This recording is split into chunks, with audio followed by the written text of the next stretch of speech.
Good morning friends. கர்மயோகியின் அருளமுதம் 4th chapter அன்பர்கள் வழிபாடு தொடர்ச்சி. 19. நம் வீட்டில் அன்னை பிரதிஷ்டை செய்தல். ஒரு பிரபலமான ஹனுமார் கோயில். அங்கு கொண்டாடும் சைஸ்தேவ திருவிழாக்கு ஜில்லாவின் எல்லா பகுதிகளிலிருந்து மக்கள் வருவதுண்டு. அக்கோயிலின் பிரபலத்திற்கு முக்கிய காரணம் அங்குள்ள குருக்கள் தான் என்பார்கள். குருக்களுக்கு ஹனுமாரிடம் ஈடுபாடு அதிகம். அவருடைய ஆர்வத்தாலே கோயில் பிரபலம் நடந்தது. அவருடைய முகம் ஹனுமார் போலவே இருக்கும். குருக்கள் ஹனுமாரை தன் ஆன்மாவிலும் உடலிலும் பிரதிஷ்டை செய்துள்ளார். ஹனுமார் மீது பக்தியால் ஐடென்டிஃபிகேஷன் அவருடன் ஒன்று போய் விட்டார்.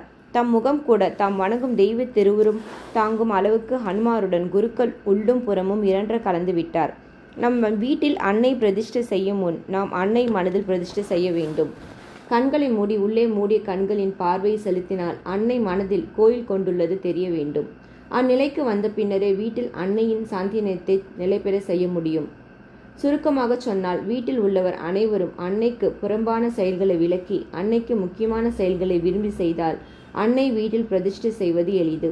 அப்படி இல்லை என்றால் அதிகமான பிரயாணத்தால்தான் அதை சாதிக்க முடியும். நம் மனதிலும் உடலிலும் அன்னை பிரதிஷ்டை செய்தல் முதற்படி. இடையராத மனதால் நினைத்தால் அன்னை அங்கு நிரந்தரமாக குடியேறுவார். உடலை தூய்மையாக வைத்துக்கொண்டு உடலால் மனதறிந்து தவறு எதுவும் செய்யாவிட்டால் உடல் அன்னை குடியேறுவதற்கு தகுதியானவாகிவிடுவோம். நம் உடலில் அல்லது உடலுக்குரிய சூட்சும சக்கரத்தில், அதாவது மூலதாரத்தில் அன்னை பிரதிஷ்டை செய்ய முயன்று வெற்றி பெறுதல் அடுத்த கட்டம். எளிதானதில்லாவிட்டாலும் அது பலித்துவிடும். பின்னர் நம் வீட்டின் ஒவ்வொரு பகுதியிலும் சிறிது நேரம் தினமும் நின்று தியானம் செய்தால் நாளடைவில் வீட்டில் அன்னை இருப்பது தெரியும். 19 வயது பையன் ஒரு அன்பர் வீட்டிற்கு வந்தான். சற்று தொலைவில் அவனுக்கு அவர் வீட்டில் மேலே பெரிய ஒளி தெரிந்தது.